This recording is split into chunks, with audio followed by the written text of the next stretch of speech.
बिस्मिल्लाहिर्रहमानिर्रहीम। आज हम बात करेंगे बच्चों की स्टडी के हवाले से कि बच्चे घर के अंदर इफ़ेक्टिव स्टडी किस तरह से कर सकते हैं। क्योंकि कोरोना की वजह से यूनिवर्सिटीज़, कॉलेजेस, स्कूल्स बंद हैं और पेरेंट्स जो हैं वो कुछ बच्चों की शरारतों से भी तंग हैं और कुछ स्टडी के हवाले से परेशान भी हैं।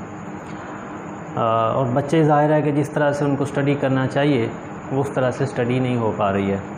तो इसके लिए एक चीज़ तो आप ये ज़हन में रखें कि इंसान की फ़ितरत है कि जब भी वो एक काम रूटीन में कर रहा होता है, जब वो रूटीन थोड़ी चेंज होती है तो वो उसमें फिर प्रॉब्लम आती है, एक दफ़ा डिस्टर्बेंस पैदा होती है, तो वो अटेंशन वो वाली नहीं होती है।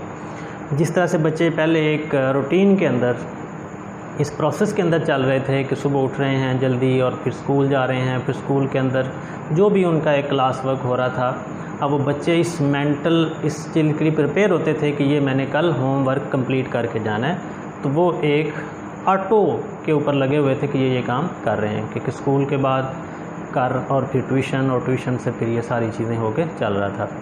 अब क्योंकि स्कूल भी बंद हो गए, ट्यूशन सेंटर्स बंद हो गए, तो बच्चे घर पे हैं। बाज़ स्कूल्स और कॉलेजेस जो हैं ज़ाहिर है कि वो ऑनलाइन एजुकेशन के सिस्टम में आ गए हैं। कुछ जो हैं वो रिकॉर्डिंग करके वीडियोस लेक्चर जो हैं वो बच्चों के साथ शेयर कर रहे हैं। लेकिन ज़ाहिर है कि बच्चे अभी उस स्पेशली जो स्कूल के बच्चे हैं वो उस सिचुएशन में नहीं आ रहे हैं जिस तरह से कि वो क्लास में जा रहे थे। तो इस वजह से पेरेंट्स का परेशान होना एक फितरती बात है। तो आज हम इसी के ऊपर कुछ टिप्स के ऊपर बात करेंगे। तो स्टार्ट करते हैं जी। पहली हमारी जो इसके लिए टिप होगी वो है मॉर्निंग से इवनिंग तक हम किस तरह से इसको लेके चलेंगे। नंबर वन के ऊपर बच्चों को आपने इस रूटीन में लाना है जिस रूटीन में वो स्कूल जा रहे थे, कि सुबह जल्दी उठें और प्रेयर के लिए उनको उठाएं आप। उसके साथ अगर कोई मॉर्निंग में एक्टिविटी, कोई घर के अंदर वॉक का सिस्टम है या कोई छोटी मोटी एक्सरसाइज है जिसके लिए जो बच्चे हैं वो मेंटली थोड़ा सुबह जल्दी उठें और मेंटली फ्रेश भी हों। उसके बाद जो हमारा अगला स्टेप शुरू होता है वो आता है कि हम फॉलो अ स्केजुअल, कि हम एक प्रॉपर स्केजुअल तैयार करके दें बच्चों को। और इसमें कोई बड़ी मुश्किल चीज़ नहीं है स्केजुअल तैयार करना, लेकिन ये इम्पोर्टेंट बहुत है। बिल्कुल सिंपल सा स्केजुअल आपने तैयार करना है और उसमें एक चीज़ ध्यान में रखें कि कोई रेगुलर स्टडी के लिए बहुत ज़्यादा टाइम नहीं होना चाहिए।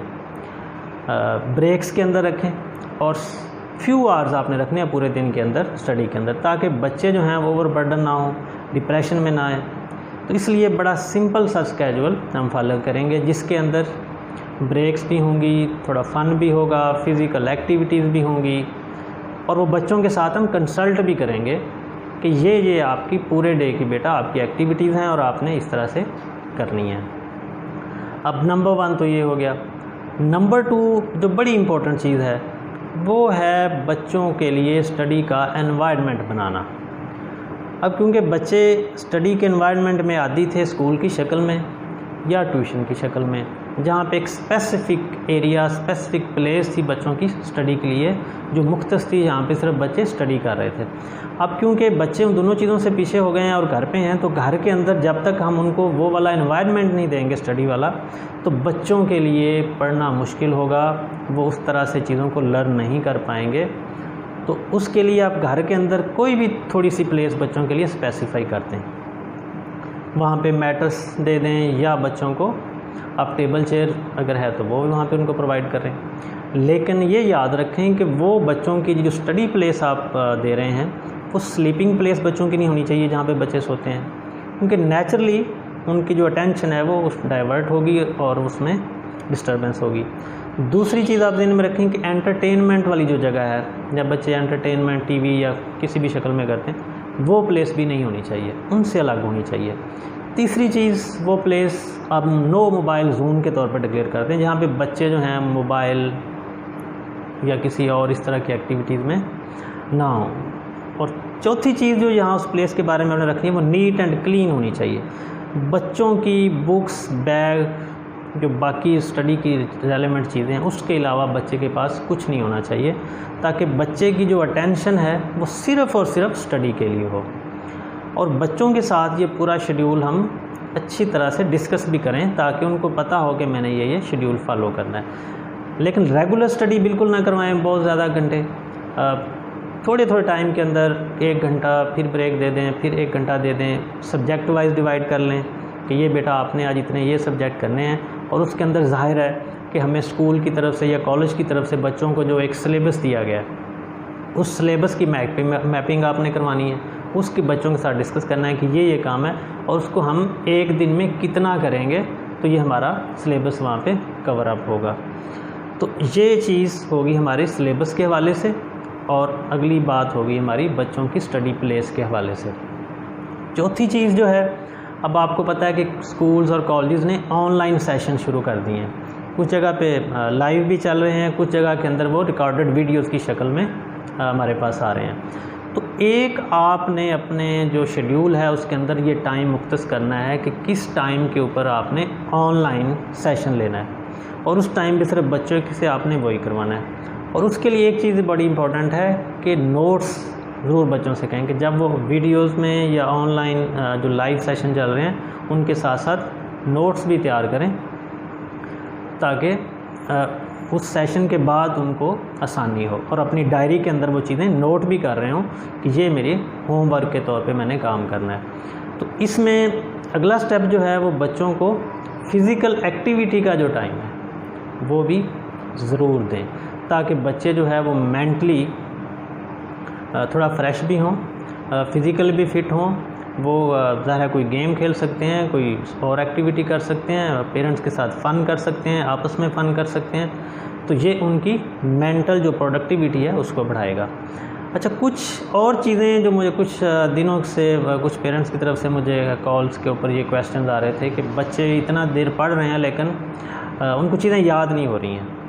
अच्छा, उसमें एक चीज़ आप ये ध्यान में रखें। एक तो ये हो रहा था कि जो हमारा बच्चे उस सिचुएशन के अंदर थे जो स्कूल और ट्यूशन वाला था, अब क्योंकि वो वाला कल्चर नहीं है।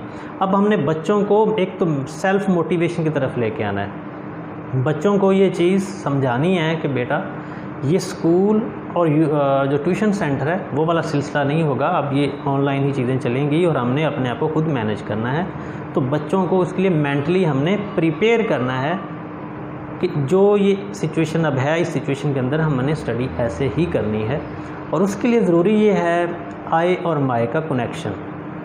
ये चीज़ हमें इंश्योर करनी है कि ऐसा तो नहीं हो रहा कि बच्चे की सिर्फ आइज़ और उसकी ज़ुबान सिर्फ वही पढ़ रही हैं लेकिन मेंटली वो बच्चा कहीं और है।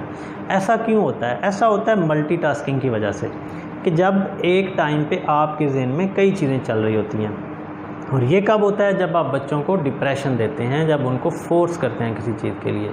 तो इसलिए बच्चों को एक तो ये चीज़ समझानी है कि जितनी देर भी बेटा आपने पढ़ना है, ज़हनी तौर पे भी और जिस्मानी तौर पे भी आपने स्टडी के अंदर ही इन्वॉल्व होना है। जितना भी आप स्टडी करेंगे, एक तो एक चीज़ ये चीज़ समझा दें कि सिर्फ ये रट्टा नहीं लगाना है, ये स्टडी को उनको इन्फॉर्मेशन का ज़रिया बनाएं और उसको कोशिश करें कि जो प्रैक्टिकल लाइफ के अंदर जो रेलेवेंट चीज़ें हो रही हैं बच्चों को उससे रिलेट करवाएं और बच्चों से उसके बारे में एग्जाम्पल्स पूछें। बच्चों के अंदर ये चीज़ें लर्निंग की तरफ आएँ कि जब बच्चे खुद इंफॉर्मेशन गेन करने के कीन हो जाएंगे, उनको हासिल करने की तरफ उनकी अपनी तवज्जो हो जाएगी, तो फिर उसको वो अपनी इंफॉर्मेशन के तौर पे, लर्निंग के तौर पे, नॉलेज के तौर पर लेने की कोशिश करेंगे और तब उनको वो चीज़ें याद भी होंगी।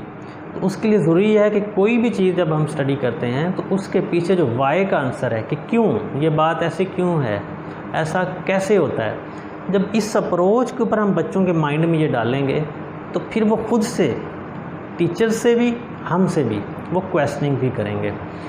इसमें एक चीज़ और बड़ी इंपॉर्टेंट है, जब आप ऑनलाइन जो लेक्चर्स आ रहे हैं, जो सेशंस आ रहे हैं, वो जब बच्चे नोट्स बनाएंगे तो उनके अंदर से एक अलग से बच्चों को ये बताएं कि जो चीज़ें आपको इरिटेट कर रही हैं, जिनकी आपको समझ नहीं आ रही है, जो आपके ज़हन में क्वेश्चंस आ रहे हैं, वो साथ साथ ज़रूर नोट करें ताकि नेक्स्ट जब भी आपकी उनके टीचर से बात करें तो वो अपने उस टीचर से क्वेश्चनिंग कर सकें और उसका उनको आंसर मिल सके।